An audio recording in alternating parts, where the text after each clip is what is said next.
What's going on, guys? How are you doing? I hope you're doing good. I'm doing pretty good. Um, so I just kind of wanted to make a video that I've been putting off doing for I don't know how long. There's always some voice that creeps up in my head that just says, "Don't do it. Don't make it. Don't make yourself vulnerable. Don't be a pussy. To be a man. Like, just toughen up." But lately, I just feel like mental health is a really something that should be talked about openly, and I want to open up a little bit about my past because, well, bullying is a really bad thing, and I was bullied in my teenage years quite frequently, almost every day, because of two things.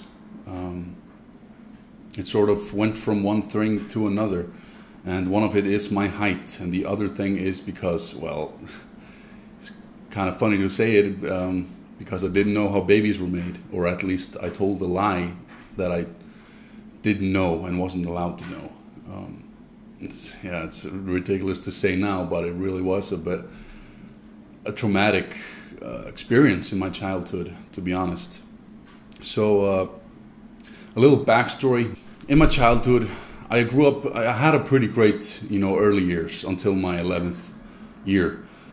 Me, my mom, and my ex-stepdad, we used to live in this town called Hafnarfjörður. I played handball for 5 years. I was also boxing, and I was also taking swimming lessons with the kids above a year older than me because I was such a good swimmer. And I was shaping up to be a pretty athletic kid. But of course, life hits, and my mom and my ex-stepdad, they got divorced, and my mom and I moved to this little town called Sandgerði. It's a town of 1,000 or 1,200 people maybe, and the only sports they offered was soccer or football. And I've never liked football. I'm sorry, I support everyone who does. It's just not my cup of tea. I've never has been, never was. And so I stopped playing sports.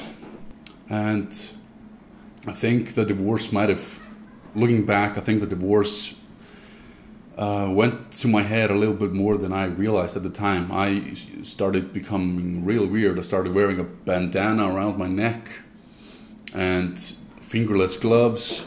It became because I used to watch this show called Beat'em on Cartoon Network, and I really loved it and wanted to be like the main character. So at 11 years old. Anywho, I think it was on a Friday. I was in school, and I was in like fabric class where you're learning how to sew, how to knit and everything. And for some reason, the girls in the class started talking about how babies are made, and I think the teacher asked, does everybody in here know how children are made? And I was like, no, because I felt it was disgusting. I knew how it was. I knew it involved something with a man and a woman and having sex, but I didn't know the specifics. And I remembered a couple of years prior, people on the television were talking about sex, and I asked my mom, "What's that?" And she's like, "I'll tell you when you're older, when you're 19." And I, for some reason, remembered that and said that out loud in class, that I wasn't allowed to know how children were made or what sex is until I was 19. And they couldn't believe their ears. They couldn't believe that I honestly didn't know. And I was just like, no, I wasn't going to tell them I was lying. It was going to stick by what I said. And I just remember their faces. They were so shocked, and all the girls like whispering between each other. And I was like, what did I do? Then Monday came, and this had spread around the whole school like wildfire. Like every single person in school knew this. And come recess, I just noticed how everybody was staring at me and whispering. I was like, what did I do? And then come recess, and I hear people coming up, and people come up to me and like say, "Is it true you don't know how babies are made?"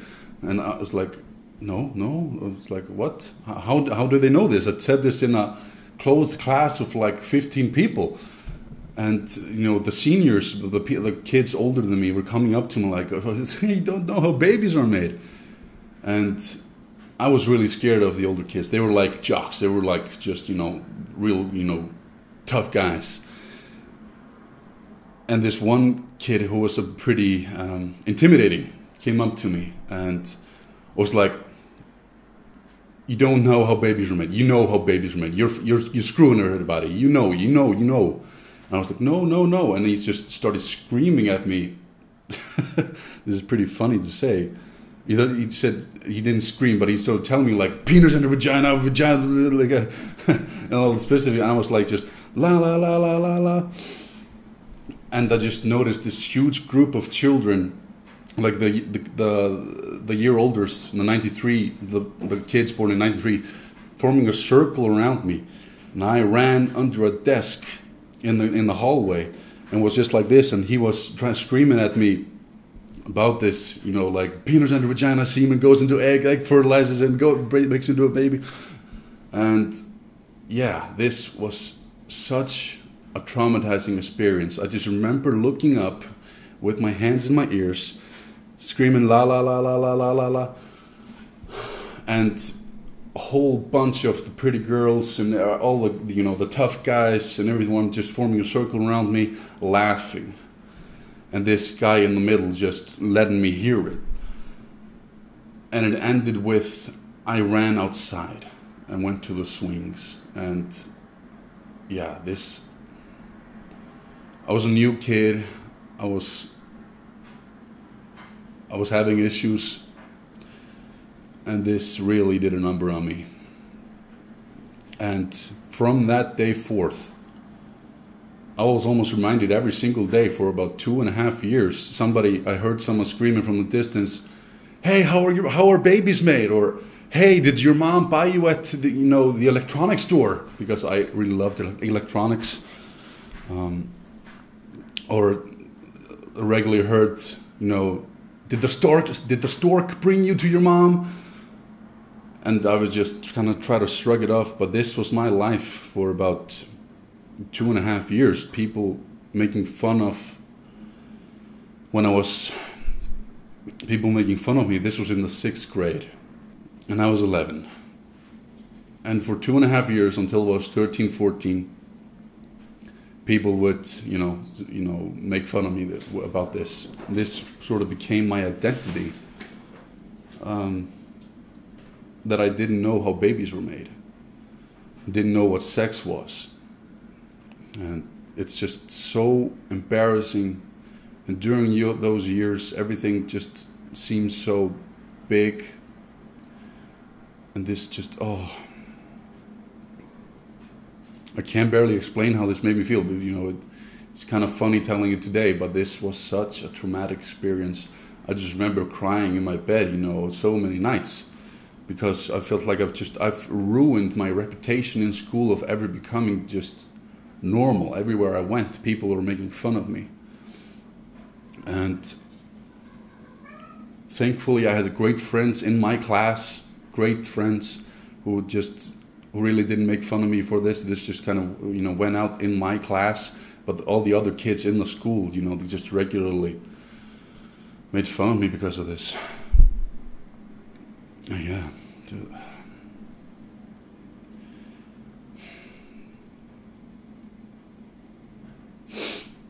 But thankfully, that stopped in about 2.5 years.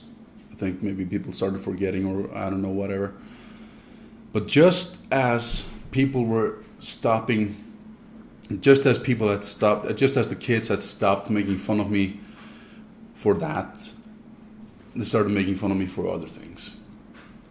Namely because I was getting tall. I was getting really tall, like as tall as the teachers. And in the 8th grade, 9th grade, it just started winding up so many, just every single day, just more frequently getting made fun of because of my height. And it's sort of in the 9th, 10th grade reached to to a point where I was being made fun of every day in the hallway. the younger kids screaming at me, Bigfoot, Bigfoot, Bigfoot. And me trying to, I obviously I'm not going to punch kids. And I was just also a very different person back then. I was such a, call it in Iceland, a kitten. I wouldn't fight back. I was really shy, and really introverted.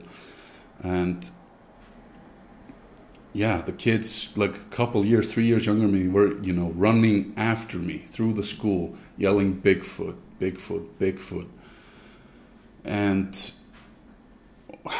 other times when I was playing basketball with just my friends, these 4 girls, same girls every time, I would see them in the distance coming, and they saw me, and they would come up to me, form a circle around me, or just be in front of me and call me Makilonki. Makilonki, Makilonki, Makilonki, which is, Maki is just the name, it's the name of the tall character in Lazy Town, the original Lazy Town, who would just eat Cocoa Puffs. He was sort of a slacker, just Cocoa Puffs. And they would call me that, and I was repeatedly, telling them, my name isn't Maki, and they just wouldn't stop. They would, I had to stop playing basketball and go home because they wouldn't leave me alone. These, 10-year-old, 10-year-old girls, 4 of them just would, and no matter what I did, no matter what I said, they wouldn't stop. They just kept repeatedly yelling at me, Makilonki, Makilonki. And, I felt like I couldn't be anywhere in peace. In school, in the hallways, between classes, in recess, I was constantly stared at, laughed at. And when after school, playing basketball, doing something with my friends outside, all these kids would just come up to me and make fun of me. Saying names, calling me, Makilonki, Jón Stóri, Bigfoot.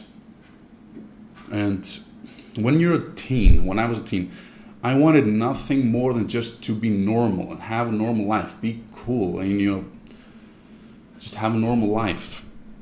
And I felt like that was taken from me because of my height and because I didn't know how to fight back. I was really shy. I didn't know how to roast someone back, and that was just a sign of weakness. I think the kids took and wanted to make more fun of me. I mean, this reached a point when I was in the 8th grade. I remember my depression had gotten so bad that I stopped going to school. I started telling my mom I was sick, I had a stomach ache, I didn't want to go to school because I just did not want to face kids because they would make fun of me. And I felt really bad. hadn't played sports for 2 years. I had gotten really chubby. I was this really tall fellow, little bit of, little chubby. My voice hadn't dropped. I had a really squeaky voice. And I just felt so bad. I was kind of like Mikey, the character from Recess. The big, tall guy, who just wouldn't harm a fly. That was me. And I just remember this one time, one of the guys that I had called my friends in my class, I sort of became I tried being like a class clown. I tried making fun of everything. I always had a smile on my face, this dorky little smile. And one time I think I made a little bit of fun of one of my friends, and he came up to me just with a serious face and told me, because I had made a little fun of him, and he just came up to me and said, you just have the kind of face that makes me want to punch. And then he walked away. And this stuck in me for so long. This guy who I had called a friend for 2.5 years said this to my face. And this was sort of reaching a pinnacle in my depression. As I said, I wouldn't come to school. I would call in sick. I would cry in the night, and I would start thinking, what if I wasn't there anymore? What if I would just disappear? wouldn't the world be much easier for the people around me if I wasn't there? And because I just felt so much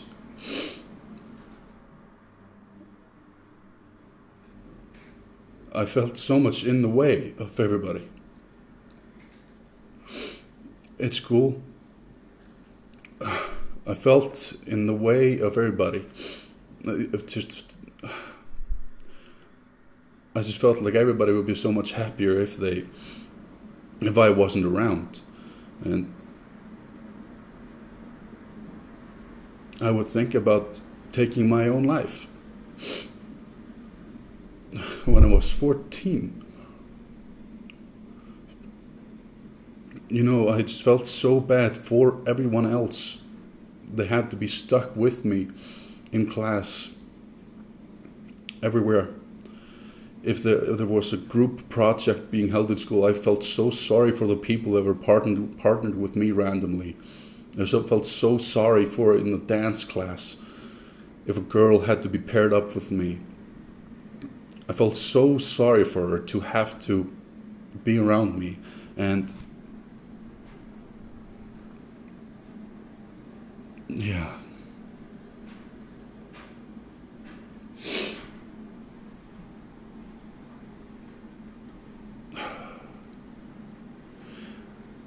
And then to make matters worse, because I wasn't showing up to school, the Child Protective Services were talking about taking me away from my mother. They were talking about that because I didn't want to show up to school, and I don't know. My mother, who's the best mother in the world, I couldn't love a person more than my mom. She's done everything for me. There's never been any doubt in my mind that she doesn't love me more than the world. She's always made that very clear to me. And just the fact that they were talking about taking me away, it's just, I know they were. So I was stuck. I didn't want to go to school, but I had to go to school. And yeah. So yeah, as I said, I repeatedly thought about just taking my own life. If at 14 years old, what does that tell you? But yeah, thankfully, there's one thing that saved me, and that's basketball. I started watching the show called One Tree Hill. That was about a couple of half brothers, because I had a half brother. I sort of resonated with that. You could relate to that, and the central theme of that show was basketball. And I was like, hey, if there's anything I could maybe be good at, that's maybe basketball. And so I started going out 5 a.m, just there, during the summer. I would just go out at 5 a.m, play basketball by myself, play a lot of it. I started losing a bit of weight, started feeling a lot better about myself. I was getting, really tall. And so, I guess my friends in my class and basketball sort of saved me from that severe depression and possibility of, doing anything. Even though the bullying ensued with the tall jokes, everybody making fun of my height, for the rest of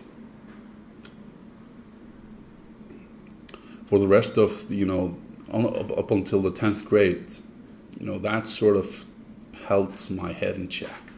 And I'm so thankful for it. So insanely thankful for it. With basketball, it ended up with me after I finished, the 10th grade and went into high school, sort of in Iceland. I was seen by, other kids I was drafted into a basketball team in another town, which led me into, like, I had a personal coach that showed me around the gym, because I had always been fond of the gym. I just was scared of it, and because that's where the big guys are, and I was really afraid of, going to the gym and not knowing and being judged. What the hell is he doing? He's doing it wrong. So got the opportunity to have a coach, because in my early days, when I was like 6, 7, 8 years old, I would have these late movie nights watching Conan the Barbarian, the Terminator, and all these macho, muscled films. And yeah, so that led me to go to the gym, which I eventually stopped basketball and just focused on the gym, which eventually in a few years led me into strongman. And here I am today. And I've come so far from those days when I was 14. I'm proud of myself from coming such a long way. I've come such a long way. I've always tried to get better, try to learn new things, try to meet people. I've come such a long way, also with my mental side, not just my body side, not just with my physical side, but my mental health. Because I was such a shy and introverted, depressed kid. In my first day in high school, I was so scared. I had such a butterflies in my stomach. My legs couldn't stop shaking, everything, and I wouldn't dare speak a word to anyone other than my closest friends. And from being there back in 2010, when I was 16 years old, to when I graduated in 2015, I had come such a long way. I mean, in my last year in high school, I would, almost every week be up on the stage in front of 1,000 people with a microphone, telling them the latest announcements or something. Or I was making the school's show. I was up on stage doing eating challenges and all sorts of stuff. I ran in like the big team. Like the school was divided into five teams, and I ran one of the green teams, and I led us to almost a victory. And I really, really went out of my comfort zone during those 5 years, progressively. Always trying to meet new people, trying to see new side of things, trying to push myself to get to know people and get to know their side of things, and try to be nice to everybody. That's always been a really big thing I've tried to focus on, is being nice to everybody. And I've been blessed to meet a lot of people during these years. A lot of people. A lot of amazing people. And I'm so thankful for everything, for how things have turned out. I've really gone from one end of the table to the other. Just polar opposites of how I look at myself back when I was 12 years old. I'm still a weird nerd, but I know how. I have conversation skills, I believe, and I know how to. And I love meeting new people. I love learning new things from people, and I see what makes them tick, what they like to do. Seeing the beauty in the world, I guess, if I'm to get too mushy. Yeah. With the bullying, eventually it did become a lot less. I still get, and I also know how to handle it today. Because when I was younger, I felt like such a freak. I felt like such a freak that wasn't supposed to be. I wasn't supposed to be there. I didn't want to plague other people with my weird and freakish existence. But today, when I get made fun of, I have humor for myself. I know how to take a joke, and I know how to make fun of myself. I take part in a joke if anybody makes fun of my height today.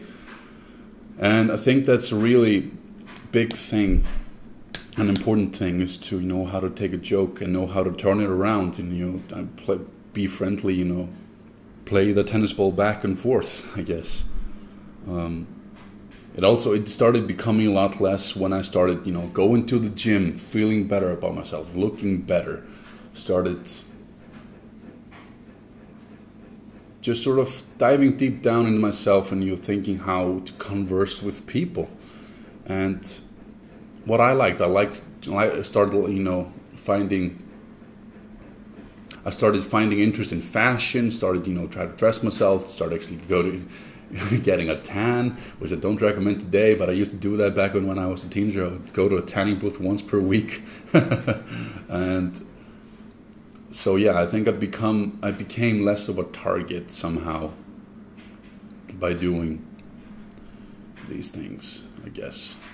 So yeah, guys, I've come a long way from being a dorky teen who wouldn't speak to anybody and was so insecure, so insecure, to being who I am today, making regular YouTube videos, putting myself out there for criticism, whatever people might say.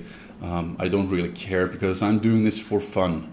And yeah, to being one of the strongest men in Iceland, I guess, if that's some sort of thing I could pride myself in.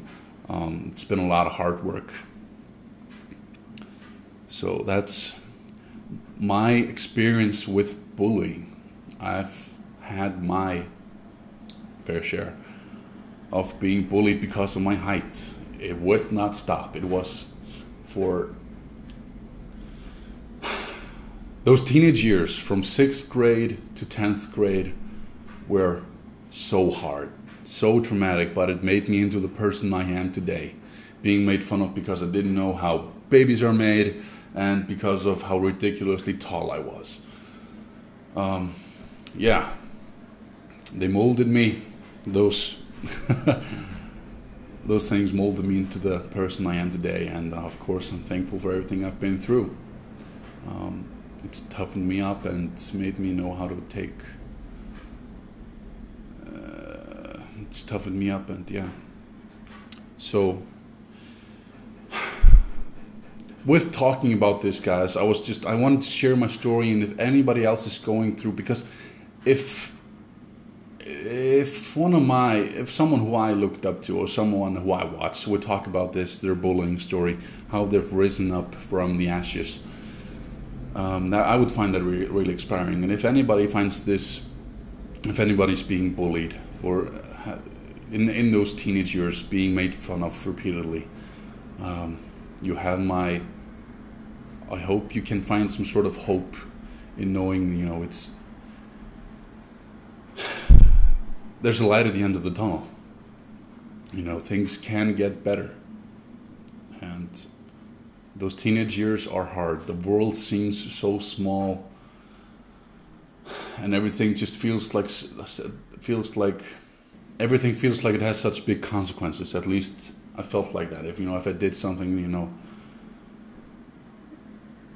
I was, I don't know how to put it into words, I guess. Yeah, that's my story. Yeah, mental health is such an important thing. I can't stress it enough. I feel like people, if you need help, seek it out. I have my down days where I really feel bad, and I feel really lonely. I live here alone, but thankfully I have 2 cats that sort of keep me company and give me a sense of purpose, as well as the gym. That gives me purpose. Strongman gives me purpose, and that's important, I think, to have a goal, something to do, some long-term goal. And yeah, it's easier said than done. Believe me, I know. When you're in a depressed state, you know, everything just becomes such a tunnel vision. You don't see the whole picture. You only know that you feel bad, and you want some way to not feel bad. You might want to feel alive. Or, yeah, I guess maybe that's how I felt. Just tunnel vision. You know, it's easy to say afterwards, oh, you should have done that, you should have sought help, you should have done that. But you know, it's when you're in that state of mind, it's hard. It's, you know, it's not just hard, it's damn near hard. Isn't the right word. Hard, it's such a weird state to be in. But if you know, there's any possibility you can find someone to talk to, a friend, just reach out. Don't think about what people will think of you. Don't think about, you know, people see you as being weak, because it's not. Reaching out for help is being strong. It's being stronger than a strong man ever could be. Yeah, I guess, yeah. So, that's my story, guys. I've wanted to make this video for so long, talking about this, but I've just always been a little shy, I guess, about making it, thinking, you know, yeah, I guess. I hope you guys will be doing good. I hope you guys will be doing great. I hope you guys, yeah. Thank you guys so much for watching. I love you, and live long and prosper. I'll see you guys later.